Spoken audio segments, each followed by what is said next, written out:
Here's the final one I'm going to mention. I don't want to put too fine a point on this, but scientists start to tease out the subtler ways racism hurts health. Now look, you don't have to be a Latin scholar to see that these articles are biased. Every single one of them. At the federal level and at the state and local level in Louisiana. And you know what? That's the right of these state and local television stations. They have the right to say this stuff. But they don't have the right to say it with your money. They don't have the right to say it with your money. I saw something last week that I didn't believe. I read the article and then I searched the internet for other articles saying the same thing to confirm that it was true, and it was true. I'm still in disbelief. The largest public school system in America is in New York City. I love New York City. I think it's the greatest city in the world.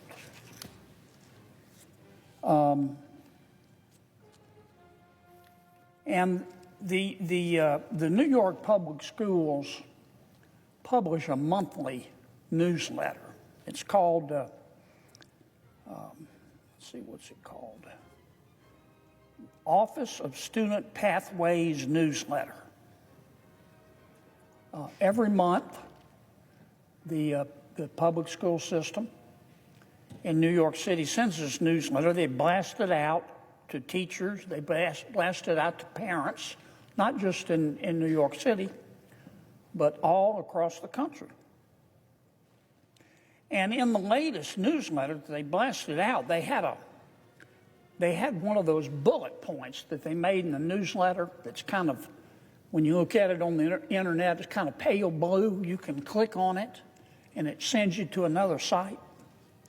The bullet point on the newsletter that the public schools in New York sent out was called, quote, Guidelines for Teaching About Genocide. Guidelines for Teaching About Genocide. And if you clicked on this phrase in the newsletter, it sent you to another site. And you know what the site was? Stop Gaza Genocide Toolkit. Stop Gaza Genocide Toolkit. The administration of the New York public schools, largest in the country, is sending this out to its teachers and its students and to the world. If you take a look and you say, what's in this toolkit, this Stop Gaza Genocide Toolkit? It contains the biggest bunch of anti-Semitic rot you can imagine. The toolkit, among other things, it breaks down how to mobilize pro-Palestinian campaigns on social media. It tells our students and our teachers how to boycott and encourage divestment from pro-Israel organizations. It encourages readers to print out Palestine yard signs and calls our kids and our parents to action. Now, the head of the public schools in New York was embarrassed. Once people started going, what's going on? Why are you publishing this anti-systemic rot accusing Israel of genocide? after it was Israel that was attacked, after it was Hamas that started the war. And the chancellor, Ms. Melissa Aviles Ramos, said it was just a troubling oversight. That's what she said, troubling oversight. But then the article goes on to say that it's been discovered that a similar version of the toolkit, this oversight, was published in the newsletter in the prior month. It was in the November 2024 newsletter. And that document called on all the teachers and all the students in the New York public schools and everybody else reading the newsletter, called on them to participate in, quote, Rage Week and, quote, resist genocide by mobilizing on Saturday, October 5th for a day of action ahead of the anniversary of Hamas on October 7th, 2023. That was the date of the terrorist attack on Israel, which apparently the administration of the public schools wants to celebrate. Here's what one of the teachers in the public school system said when she discovered this. It is systemic rot. It's systemic rot, said Karen Feldman, an educator of over 26 years who resigned. She resigned. And it should not go unnoticed that in addition to this oversight, we know it wasn't an oversight. I mean, pigs may fly someday, but I doubt it. This wasn't an oversight. Now we find out recently that New York State education officials have rejected President Trump's administration's demand to do away with certain diversity, equity, and inclusion efforts that call for quotas, racial quotas, which are illegal in the United States of America under recent Supreme Court precedent. These state officials wrote President Trump, and this is what they said. There are no state or federal laws prohibiting the principles of DEI. I don't understand that. Racial quotas are illegal. You can't use race in America, according to well-settled law, to hurt a person or to help a person. But these officials at the state level, not the local level, they said no state or federal laws prohibit the principles of DEI.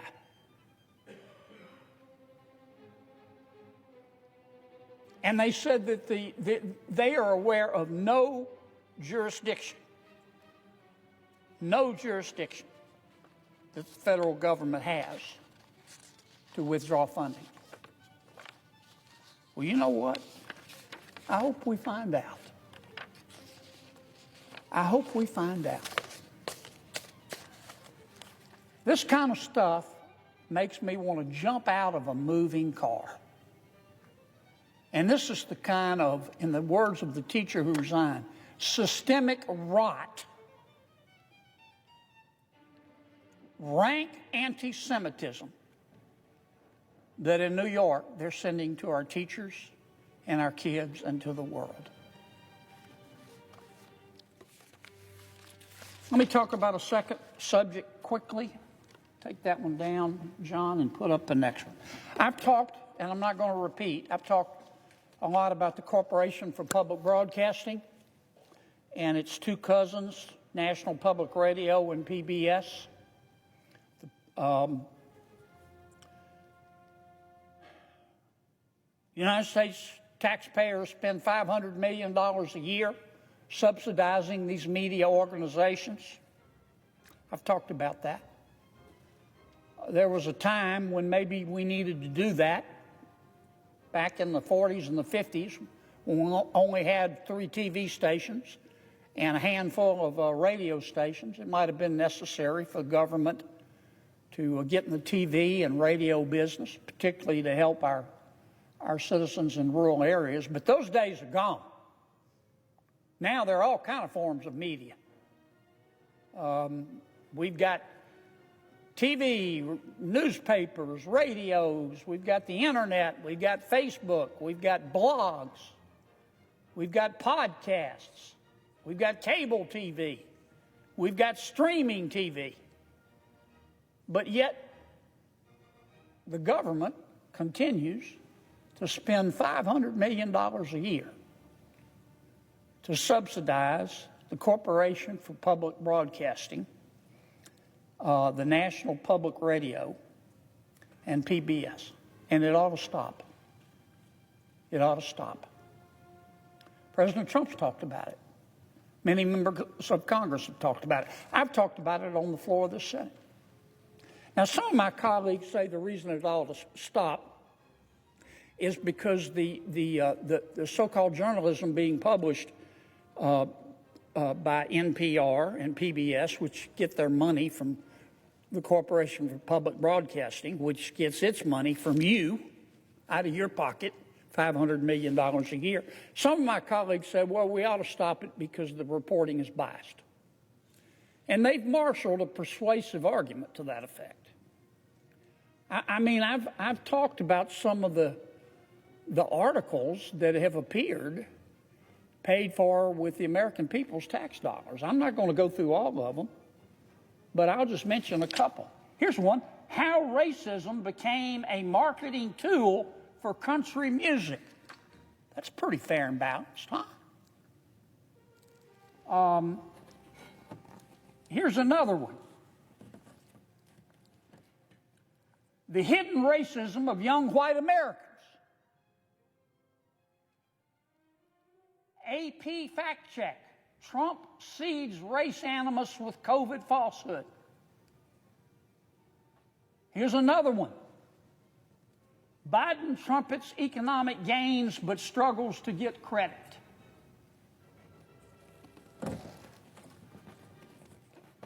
Here's another one: Democracy on Trial, Part 1, a blueprint for the case against Trump. It's paid for with your tax dollars. This is opinion journalism. But it's not just at the national level. It's in my state, too. It's in Louisiana. Louisiana has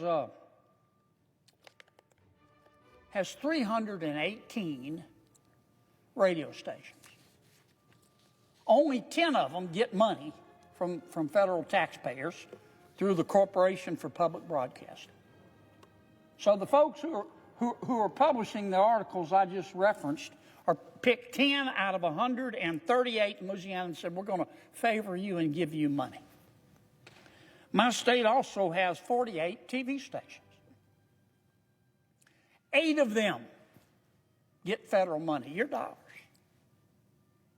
I don't know what the other ones did, not to get federal money, but clearly this is a case of the federal government picking and choosing.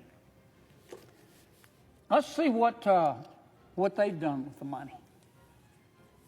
Let's do this now. Put up the local ones, John. I'll just read you a couple of the headlines paid for with your dollars in my local public media organizations. How illegitimate critical race theory concerns shaped Louisiana's new social studies standards. No bias there. Trump's anti-trans effort is an agenda cornerstone with echoes in history. No bias there. That came from NPR and one of my local stations. Here's another: what it's like to choose transgender sex reassignment surgery. Another, transgender boy tells mom it shouldn't be scary to be who we are. Here's another one. This came from WRKF, which also gets, it's one of the 10 out of 138 radio stations that the bureaucrats at CPB look with favor on.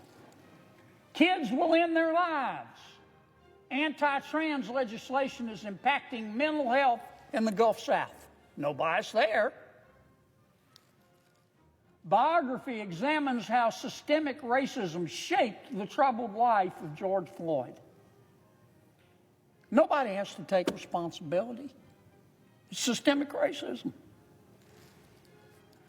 Here's another that came from WRKF. Christian nationalism support is strongest in rural conservative states. Another, Dr. Rachel Levine, focused on her job at HHS. Still, anti-trans politics followed her.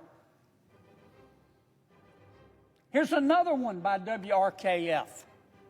Another example of opinion journalism paid for with your taxpayer dollars. These far-right media figures are getting center stage under Trump. Let me see another one, John.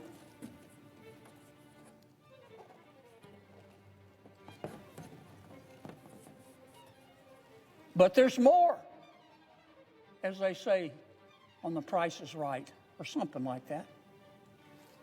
Here's another one. This came from Louisiana Public Broadcasting. Becoming Papa, father's key to gender justice. I can tell you that every mom and dad in Louisiana, when they lie down to sleep at night, and they can't, they're lying there worried about gender justice. Not.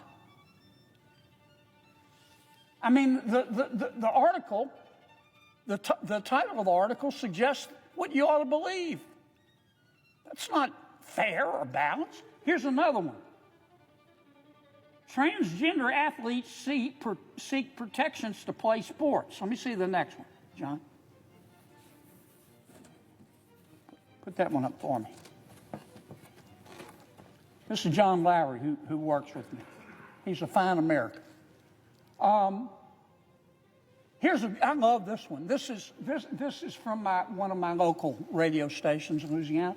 Arguments that trans athletes have an unfair advantage lack evidence to support. What planet did this reporter parachute in from? He or she really believes that men don't have a physical advantage over a woman in sports? Here's another headline. Trump embodies nearly every aspect of a racist, author says. Another, The Nation, confronting Trump's coded racism. This is coming from my local TV and radio stations that get money from the Corporation for Public Broadcasting. Here's another one. Sexism is out in the open in the 2016 campaign. That may have been inevitable. I wonder who the author of this piece voted for. Here's another one. Is Trump really that racist? I wonder who that reporter voted for.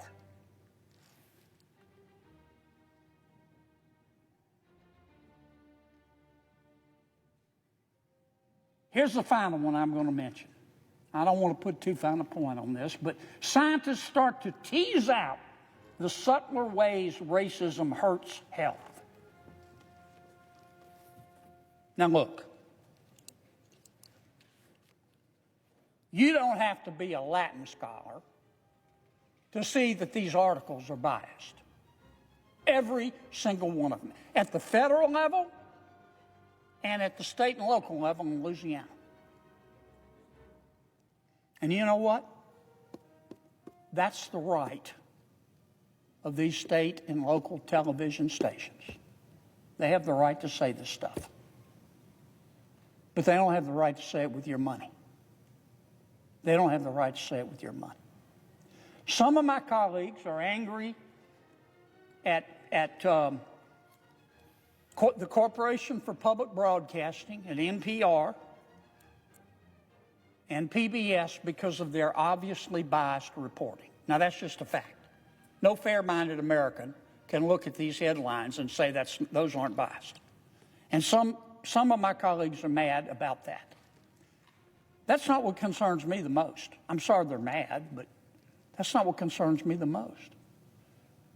My question is this: what in God's name, what on God's green earth are we doing with a $36 trillion deficit and $36 trillion worth of debt, which is just accumulated deficits?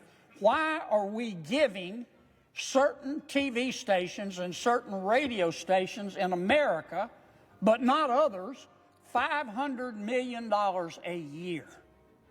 Why? They don't need it. And even if they did need it, they shouldn't get the money to the exclusion of every other media organization. What happened to treating all people and all entities similarly situated similarly? And so that's why I support abolishing the Corporation for Public Broadcasting. I want to say it again. The people who wrote these articles and the people who published these articles have every right to do that. I mean, I'm a firm believer in the First Amendment. Without the First Amendment, how are we supposed to know who the idiots are? I support the First Amendment. And these folks have the right to publish that. But they do not have the right to publish it with taxpayer money. $500 million a year. And we know how, I think you know how I feel.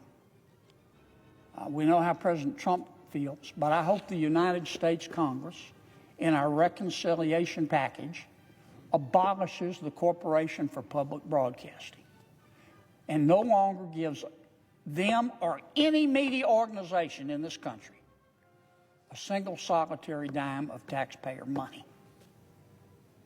That's not the role of the federal government. And given these kind of articles, to do so incites the anger of at least half of our country. And that's not right. Mr. President, I suggest, well, I've got a few minutes. Shoot, I'm going to take them. I want to talk about tariffs. I know there's been a lot going on about tariffs. I'm not happy with what's happening in the stock market. None of us are. It's been painful. I get it. But, the stock market is just a reflection of the United States economy. And the American economy is the strongest economy in all of human history. And at this moment today, the current state of our economy is the best in the world vis-a-vis the other 195 countries in the world. You want to trade places with China? Not me. Not me. China's property market imploded. Their youth unemployment is over 20%. Consumer expectations in China are on a journey to the center of the earth. They're reporting 5% growth, which is not true. They have a deflation. Their prices are going down. You know why? Because their economy's so bad. I wouldn't trade places with the European Union. America's economy is much stronger than theirs. I wouldn't trade places with Canada. I'm not saying I'm happy that the Canadian economy is in the doldrums. I'm just saying that today the American economy, despite the stock market, is the strongest right now in the world. Still, I'm not happy with what's happened in the market. It's been very, very painful. But if you believe in the American economy, then you have to believe in the stock market, and you have to believe that the stock market will recover, and I think it will. That's point one. Point two, any fair-minded person would have to conclude that Donald J. Trump is tough as a boot. whether you like him or not. The man's tough as a boot. Whether you agree with him or disagree with him, we would not be in the position that we in America are right now but for him. And what is that position? There are 195 countries in the world. 70% of them are begging the president to negotiate a deal through which they can lower their trade barriers. Now, we know, this is another thing every fair-minded person knows, that many foreign nations have used trade barriers to hurt Americans and to hurt the American economy. God created the world, but everything else was made in China. Where do you think that expression came from? It came from China cheating through its tariff barriers and its trade barriers. President Trump, whether you agree with him or not, has said, I'm going to do something about it, and he did. He did. And boy, did he get the attention of every other country, including but not limited to those countries that have been cheating.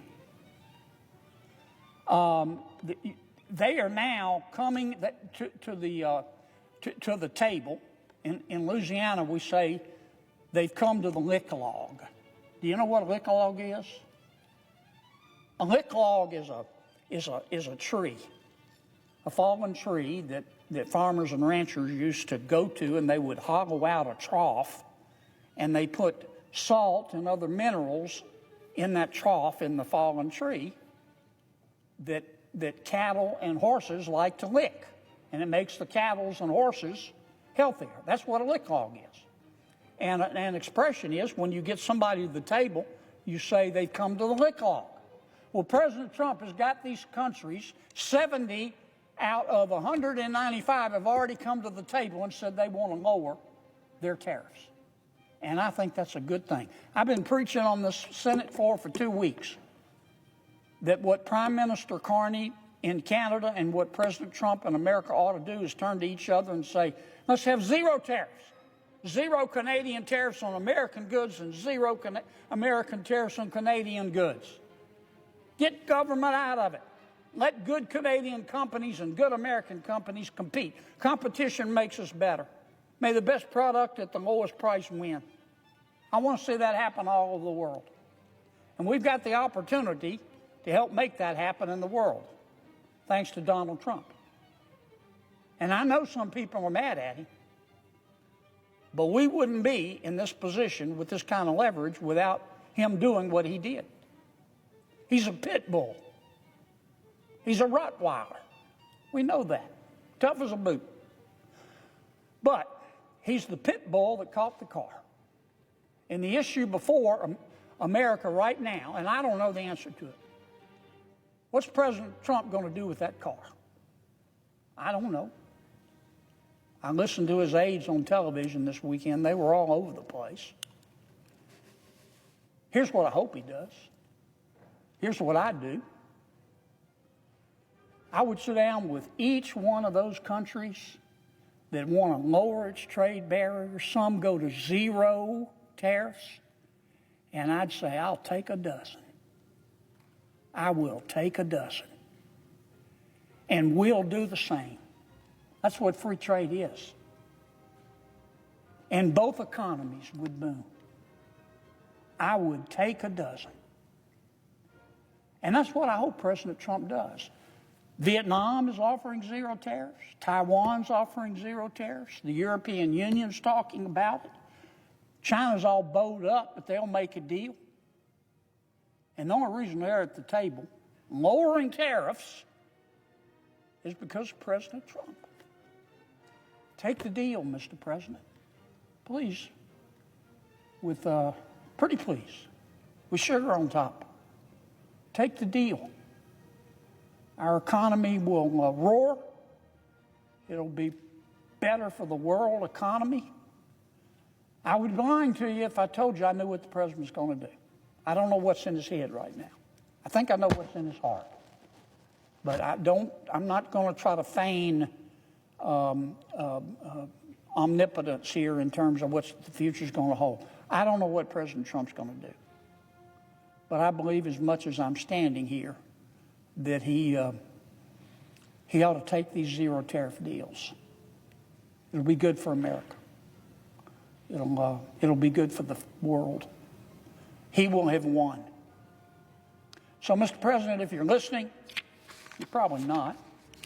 But if you are, once again, pretty pleased with sugar on top, you've won. Please today call Secretary Besant, your very able Treasury Secretary, and you and he sit down with every one of these countries that want to lower their trade barriers, and let's make a deal. Okay, let's lift America up. Let's lift the world up. Let's lift trade up. Let's reduce these trade barriers and let people compete.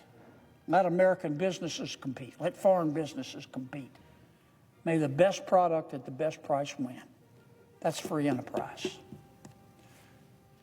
Mr. President, I suggest the absence of a quorum.